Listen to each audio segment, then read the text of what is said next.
un nouveau défi est lancé au Dr Berg. Bonjour Dr Berg. Alors voilà, j'ai 3 enfants, j'en attends un 4e et nous avons récemment craqué pour un petit chat. Et donc je me posais la question de savoir comment tout ce petit monde pourrait bien cohabiter ensemble. Voilà. Bonjour Laurence, chat et enfants s'entendent très bien, à condition que quelques règles soient établies au préalable. On va voir ça ensemble, j'arrive. Ok, je vous attends.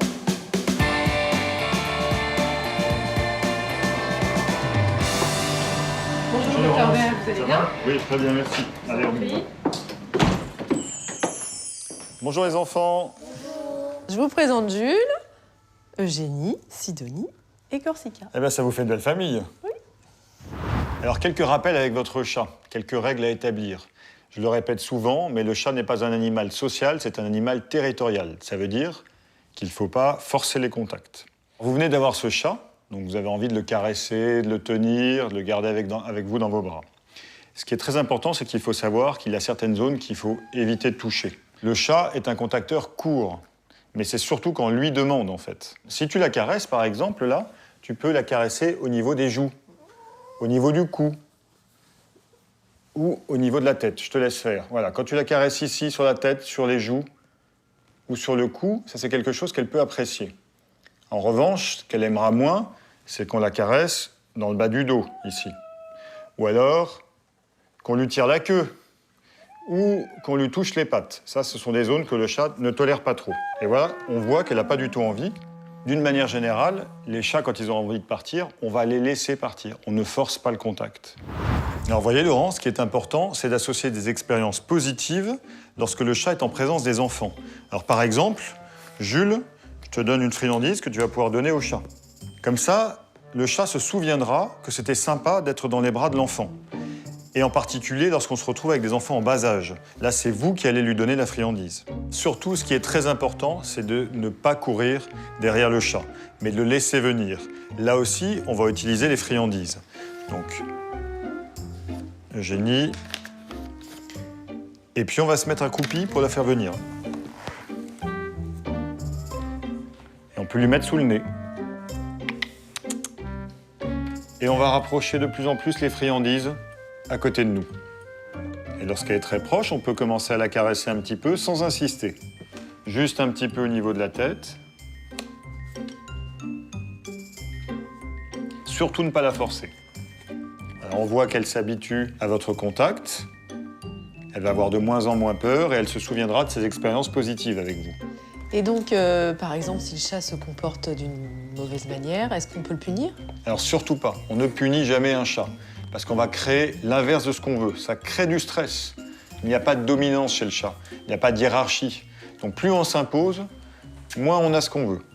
Donc surtout, on n'élève pas la voix, on ne crie pas, on ne montre pas le journal. Rien de ça n'est compréhensible par le chat. Ce ne sont pas des codes clairs pour le chat. Okay. Alors, ce que les enfants aimeraient savoir, c'est comment on joue avec un chat. Alors, avec un chat, ce qui est important de savoir, c'est qu'il y a une routine.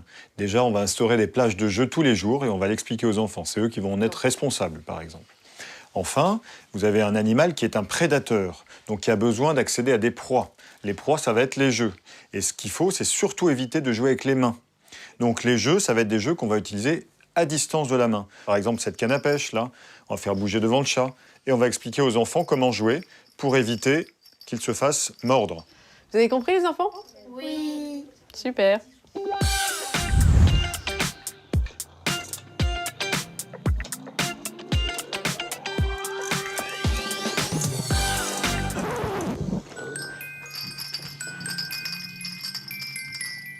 Vous n'avez vraiment pas de chance, les filles, parce que vous voyez, là, c'est l'heure de sa sieste. Elle n'a vraiment pas envie de jouer. Elle se fout complètement du jeu que vous êtes en train de lui montrer. Donc ça va être à vous d'étudier les meilleurs moments où elle est disponible. Pour une parfaite cohabitation entre le chat et les enfants, il est important de lui aménager des zones de vie, tranquilles, isolées. Par exemple, la zone de repos qu'on peut mettre ici en hauteur sur la bibliothèque. Ainsi, le chat sera tranquille et pourra s'isoler des enfants. Ensuite, on va aménager la zone de litière et de prise de nourriture. Et alors, pour les gamelles, vous les avez installées où ?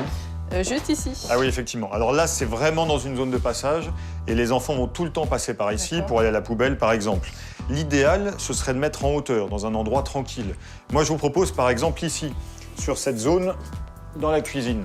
Sur la paillasse de la cuisine. Oui, alors, C'est pas très hygiénique. ouais, je comprends que ce ne soit pas le meilleur endroit pour vous, mais les enfants en bas âge ne pourront pas y accéder et l'embêter quand elles Bien mangent. sûr.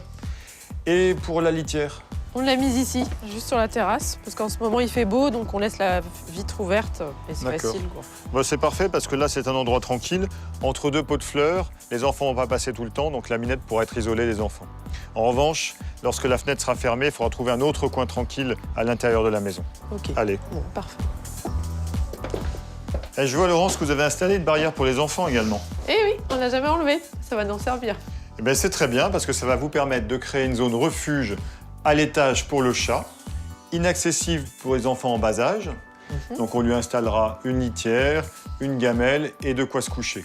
Elle pourrait y accéder facilement parce qu'on voit qu'il y a des ouvertures sur les côtés pour elle. C'est très très bien. Dernière chose dont je voulais vous parler, ce sont les zoonoses. Est-ce que vous avez une idée de ce que c'est? Ah non, pas du tout. Alors ce sont des maladies qui sont transmises de l'animal à l'homme. Et les enfants sont les plus fragiles. C'est donc important de traiter les chats contre les parasites. Donc on va faire une pipette pour les puces et un comprimé pour les vers. Alors la pipette, on la met bien derrière la tête, au niveau de la peau, et puis le comprimé, on lui fait avaler. D'accord. Et ça, il faut le faire souvent? Il faut le faire régulièrement, oui. Mais ce sera à votre vétérinaire traitant de vous donner la fréquence. Pour finir, si jamais vous faites griffer ou mordre, et en particulier les enfants, la première chose à faire, c'est d'aller se nettoyer les mains à l'eau et au savon, et ensuite de désinfecter. Et un animal, c'est un formidable moyen de responsabiliser les enfants. Maintenant, c'est à vous de jouer pour répartir les tâches entre chacun. Ok, merci beaucoup, docteur. À bientôt. Au revoir. Au revoir. Au revoir, Sidonie. À bientôt.